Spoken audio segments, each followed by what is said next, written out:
I most welcome to my 20 days 20 views series to you all. आज से एक series start हो रही है जहां मैं 20 दिन में 20 महाभारत काल में प्रयोग हुए युद्ध व्यूहों की बात करूंगा, जिनमें से एक दिन चक्रव्यूह की बात नहीं हुई। चक्रव्यूह के सिवाय जो व्यू प्रयोग हुए जिनके बारे में आज तक कोई नहीं जानता है, काफी कम लोग जानते हैं, उनकी बात करते हैं। तो आइए डे 1 पर स्टार्ट करते हैं अर्धचंद्र व्यू या फिर हाफ मून फॉर्मेशन से। तो ये फॉर्मेशन होती कैसी थी? ये आधे ये चांद की तरह ऐसे थोड़ा इस टाइप में हाफ मून में होती थी।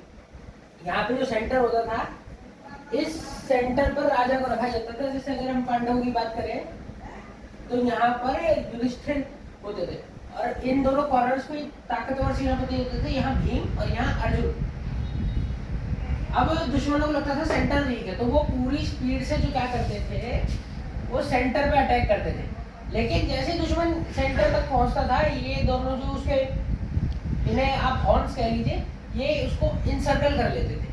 पूरी सेना अंदर फंस के जाल में फंस जाती थी और एट द एंड दुश्मन को हरा दिया जाता था। मतलब इसे काफी ये डेडली ट्रैप था। बाय चांस अगर दुश्मन सेंटर में गया तो इस वो इनसर्कल करके इसको फंसा लेगा और चारों तरफ से घेर के इसको दुश्मन सेना को ध्वस्त कर देगा। अब एक और बात की, जैसे इसकी ताकत है, इसकी कमजोरी भी थी अर्धचंद्र व्यू की, कि इसमें शक्तिशाली सेनापति जो थे वो है कोने पे होते थे।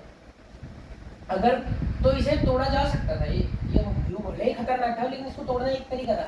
अगर सेना फुल स्पीड में सेंटर पे इतना तेज आक्रमण करे कि इन्हें इनसर्कल करने का टाइम ना मिले और सेंटर में राजा को पकड़ ले, तो इस मामले में सूची मुख व्यू यानी नीडल फॉर्मेशन सबसे अच्छा तरीका होता था। तो सीधे जाकर किंग पे अटैक करता था और इतने इनको टाइम भी नहीं मिलता था इनसर्कल करने का।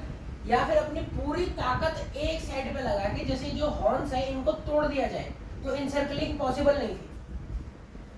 तो उस वजह से अर्धचंद्र व्यू ध्वस्त हो जाता था। ऐसे में काउंटर व्यू हो सकता था, सूचीमुख व्यू या फिर कोई अदर व्यू। तो अगले वीडियो में हम बात सूचीमुख व्यू की करेंगे। आज का दिन समाप्त होता है। धन्यवाद।